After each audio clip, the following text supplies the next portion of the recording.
Praise the lord. దేవుని పరిశుద్ధమైన నామానికి మహిమ కలుగును గాక.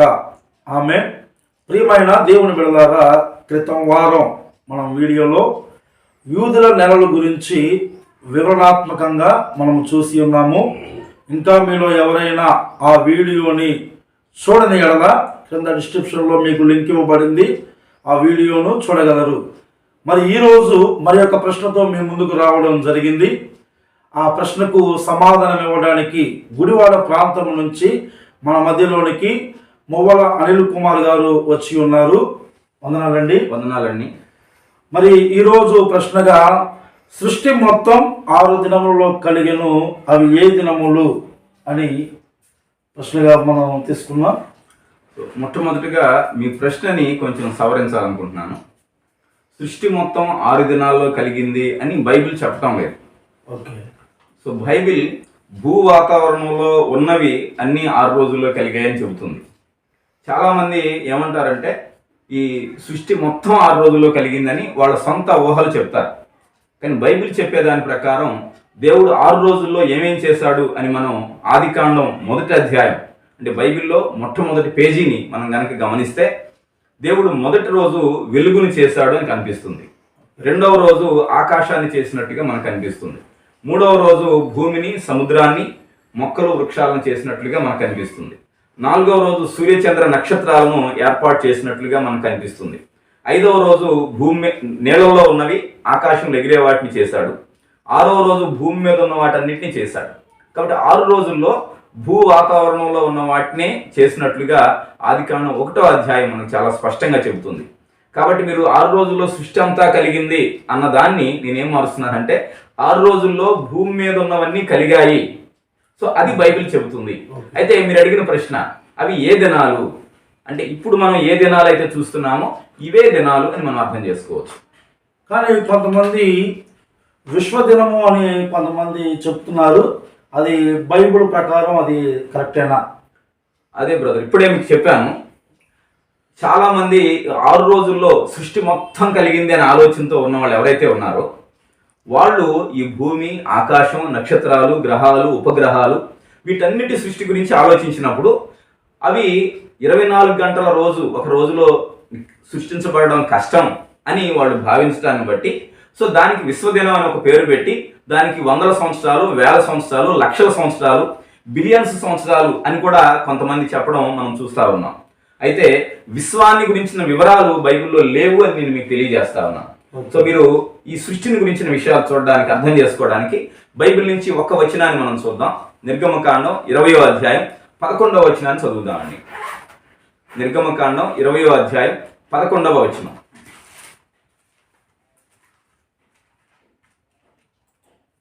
ఆరు దినములలో యెహోవా ఆకాశమును, భూమియు, సముద్రమును, వాటిలోని సమస్తమును సృజించి 7వ దినమున విశ్రమించెను. ఇక్కడ ఇశ్రాయేలీలకి సీనాయి కొండ దగ్గర విశ్రాంతి దినాన్ని గురించి చెబుతూ దాన్ని ఆచరించాలని చెబుతూ అక్కడ దేవుడు ఏం చెబుతున్నాడు అంటే దేవుడు 6 రోజుల్లో వీటన్నిటినీ కూడా సృష్టించాడు. భూమిని, ఆకాశాన్ని, అందులో ఉన్న వాటన్నిటినీ. ఇందాక నేను 6 రోజుల్లో ఏవేవైతే చెప్పానో ఆదికాండం 1వ అధ్యాయంలో ఏవైతే రాయబడి ఉన్నాయో వాటిని గురించే దేవుడు ఇక్కడ మాట్లాడుతూ ఉన్నాడు. అవి 6 రోజుల్లో సృష్టించబడ్డాయి అని అక్కడ ఉన్న ఇశ్రాయేలీకి చెబుతున్నప్పుడు వాళ్ళకి ఏం అర్థమవుతుంది? ఒక విశ్వదినం అని అర్థమవుతుందా? లేకపోతే వాళ్ళు రోజువారీ దినాన్ని ఏ విధంగా లెక్కేస్తున్నారు అదే అర్థమవుతుందా అని మనం కొంచెం ఆలోచన చేస్తే వాళ్ళకి ప్రతిరోజు ఎలా గడుస్తుందో ఆ భాషలోనే మాట్లాడినట్టుగా మనకు తెలుస్తుంది. మొట్టమొదటి అపోహని మనసులోంచి తీసివేసుకుంటే ఇది క్లారిటీ వస్తుంది. విశ్వం అంతటినీ సృష్టించిన వివరాలు బైబిల్లో లేవు. ఈ భూ వాతావరణంలో ఉన్న వాటిని మాత్రమే చేశాడు. అవి అక్షరాల 6 రోజులు, 24 గంటలు, ఇప్పుడు మనం చూస్తున్న 6 రోజులు లెక్క అని మనం అర్థం చేసుకోవచ్చు. Okay sir. సూర్యచంద్రుల్ని 4వ దినములు కలిగిన కదా, మరి ఈ మొదటి 3 దినములు అస్తమయము, ఉదయం ఎలా కలిగింది సూర్యచంద్రులు లేకుండా? Wonderful brother, wonderful question. చాలాసార్లు తెలుగు భాషలో మనం బైబిల్ చదువుతాం, లేదంటే ఎవరి మాతృభాష ఏదైతే ఆ భాషలో బైబిల్ చదువుతారు. కానీ బైబిల్ ఒరిజినల్గా రాయబడింది ఈ భాషలో కాదు. పాత నిబంధన అంతా కూడా హెబ్రీ భాషలో ఎక్కువగా రాయబడింది. క్రొత్త నిబంధన గ్రీకు భాషలో రాయబడింది. కాబట్టి 2000 సంవత్సరాల క్రితం లేదంటే 3000 సంవత్సరాల క్రితం రాయబడింది. కాబట్టి అప్పుడు రాసిన ఆ భాషని ఆ భాషలోనే అర్థం చేసుకుంటే చక్కగా అర్థం అవుతుంది. ఇప్పుడు మనం చూస్తున్న ఆదికాండం 1వ అధ్యాయం 1వ వచనంలో దేవుడు సృష్టించాడు అన్న చోట హెబ్రీ భాషలో బారా అనే పదాన్ని వాడారు. కానీ 14వ వచనంలో సూర్యచంద్ర నక్షత్రాలను చేశాడు అన్న దగ్గర సృష్టించాడు కాదు, అక్కడ హాయా అనే పదాన్ని వాడారు.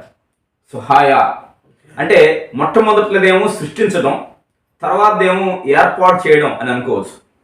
సో ఉదాహరణకి ఒక చర్చిలో కొంతమంది పాటలు పాడుతూ ఉంటారు. చర్చి ప్రారంభించిన దగ్గర నుంచి పాటలు పాడుతూ ఉంటారు. కొన్ని సంవత్సరాల తర్వాత ఒక సింగింగ్ టీం ఏర్పాటు చేద్దామని పాస్టర్ గారికి ఒక ఆలోచన వచ్చి ముందు నుంచి పాటలు పాడే వాళ్ళని మళ్ళీ సింగింగ్ టీమ్గా పెట్టారు. బహుశా మీరు అడగచ్చు, సింగింగ్ టీం మొన్నే కదండి వచ్చింది, అంతకుముందు ఎవరు పాటలు పాడారని. అప్పుడు పాడింది కూడా వాళ్ళే, కాకపోతే సింగింగ్ టీం అనే పేరు వాళ్ళకి లేదు. సో వాడు ఎంత టైం పాడాలి అనే విషయాలు బహుశా స్పష్టంగా లేవేమో.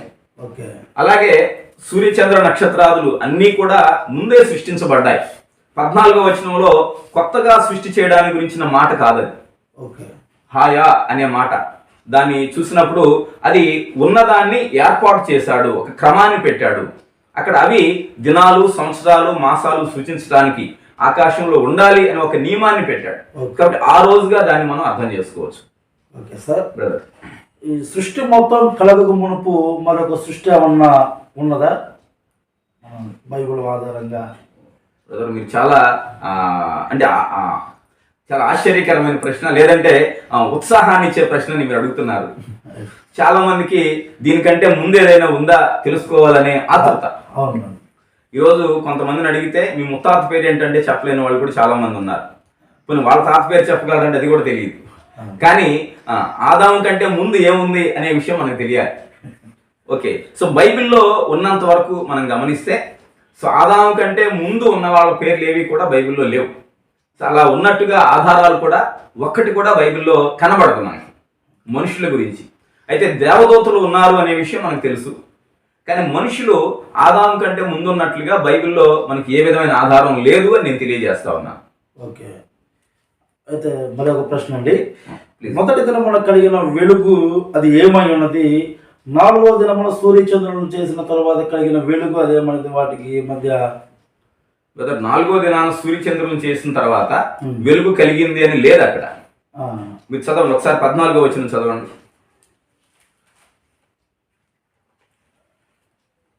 దేవుడు పగటిని రాత్రిని వేరుపరుచున్నట్లు ఆకాశ విశాలమందు జ్యోతులను కడుగును గాకనియు అవి సూచనలను కాలములను దిన సంవత్సరములను సూచించుటకై ఉండుగాకనియు భూమి మీద వెలుగిచ్చుటకు అవి ఆకాశ విశాలమందు జ్యోతులై ఉండుగాకనియు పలికెను. ఇక్కడ భూమి మీద వెలుగిచ్చుటకు అన్నారు కదా, భూమి మీద వెలుగు ఇవ్వడానికి అది జ్యోతులుగా ఉండాలి అని చెప్పాడు. కానీ అదే మొట్టమొదటిసారిగా వెలిగిస్తున్నాయి అని లేదు అక్కడ. ఇందాక నేను చెప్పాను, అది మళ్ళీ సృష్టించటం కాదు. అంటే ఆయన బారా అని చెప్పలేదు, 1వ వచనంలో బారా అని చెప్పాడు, అంటే సృష్టించడం. సో తర్వాత ఇక్కడ వాటిని ఏర్పాటు చేయడం. సో మీరు ఇక్కడ వెలిగివ్వండి, ఇందాక నేను చెప్పిన ఉదాహరణలో మీరు ఇక్కడ పాటలు పాడండి అని చెప్పారు. కానీ గతంలో పాడింది కూడా వాళ్ళే. బహుశా ఇదే సూర్యచంద్రుల నుంచి అంతకుముందు కూడా వెలుగు వచ్చింది భూమి మీదకి. బహుశా పైన అంతా కూడా మంచు లేకపోతే ఆవిరి ఇవన్నీ ఉండడం వల్ల ఆ వెలుగు సరిగా రాకపోయి ఉండవచ్చు. సో దేవుడు 2వ రోజు ఆకాశాన్ని చేసినప్పుడు సో దాన్ని ఖాళీ చేశాడు, కొంత పై నీరు పైకి కింద నీరు కిందకి. సో అప్పుడు ఇంకా కొంచెం వెలుగు వచ్చి ఉండొచ్చు. కానీ ఈ విధంగా క్రమంగా ఆ వెలుగు భూమిని రీచ్ అవ్వడానికి కొంచెం టైం పట్టి ఉండొచ్చు. అంతే తప్ప క్రొత్తగా వెలుగు రావడం అన్నది మనం అనుకోలేము. సో మొట్టమొదటి రోజు నుంచి కూడా సూర్యుడి నుంచే వెలుగు వస్తుంది అని మనం అర్థం చేసుకోవచ్చు. ఓకే, మరి ఆ మొదట కలిగిన వెలుగు గురించి ఏమన్నా వివరణాత్మకంగా, అంటే సూర్యుడు చంద్రుడు కలిగిన తర్వాత భూమి మీద వెలుగిచ్చుటకై అన్నారు. మరి ఆ ముందు నుంచి కూడా సూర్యుని వెలుగే భూమి మీద వస్తూ ఉంది.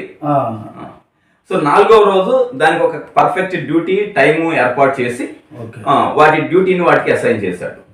సో దాన్ని అర్థం చేయాలి. ముందు నుంచి కూడా సూర్యుడి నుంచే వెలుగు వస్తున్నట్లుగా అనుకోవచ్చు. అయితే బైబిల్ పండితుల్లో కూడా రకరకాల అభిప్రాయాలు ఉన్నాయి. అంటే మీరు మళ్ళీ మళ్ళీ అడగడానికి మీకున్న ఆసక్తి నాకు అర్థమవుతుంది. ఓకే. ఎందుకంటే కొంతమంది బైబిల్ పండితులు వాళ్ళు నమ్మేది ఏంటంటే మొదటి రోజు వెలుగు బహుశా దేవుడి దగ్గర నుంచి వచ్చి ఉండొచ్చు అని. సో లేదా ఇంక కొంతమంది ఏం చెప్తారంటే ఆ మొదటి రోజు వెలుగు రావడానికి దేవుడే కాదు, ఇంకా చాలా సోర్సెస్ ఉన్నాయి. ఓకే. ఈ రోజు మనం గమనిస్తే రాత్రి పూట మనం బయట వెళ్తూ ఉంటే కొన్ని రాళ్ళు మెరుస్తూ ఉంటాయి. సో రోడ్డు మీద కూడా కొన్ని రాళ్ళు మధ్యలో ఉంటాయి. సో దాని మీద లైట్ పడితే కాదు, లైట్ పడకపోతే మెరుస్తుంది. కాబట్టి లైట్కి సోర్సు కేవలం సూర్యుడే కాదు, చాలా సోర్సెస్ ఉన్నాయి అని మనం అర్థం చేసుకోవచ్చు. సో రేడియేషన్ మెటీరియల్ ఏదైనా సో వెలుగుతూ ఉంటుంది. కాబట్టి సృష్టిలో వేరొక సోర్స్ ఏదైనా ఉంటే ఉండొచ్చు. సో దాని విషయంలో మనం అభ్యంతర పడాల్సిన అవసరం లేదు. కానీ 6 రోజుల్లో సూర్యుడి నుంచే వెలుగు వచ్చినట్లుగా మనం ఎక్కువగా అర్థం చేసుకోవడానికి, దాన్ని నమ్మడానికి ఎక్కువగా బైబిల్ వీలు కలిగిస్తుంది అని నేను నమ్ముతున్నాను. ఓకే, థ్యాంక్ యూ అండి. అదేవిధంగా ఈ సృష్టి మొత్తం అంటే మామూలుగా మీరు అన్నట్లుగా ఈ సృష్టిలో సృష్టించబడిన జీవులు కానీ జీవరాశులు కానీ ఈ 6 దినములలో పూర్తి చేయడానికి గల ప్రత్యేకత, ఈ 6 దినముల యొక్క ప్రత్యేకత ఏమైనా ఉందంటారా? దేవుడు అలా చేయాలనుకున్నాడు, చేశాడు. ఒకవేళ ఆయన 10 రోజుల్లో చేయాలనుకుంటే 10 రోజుల్లో చేసి ఉండేవాడు. మంచిదండి.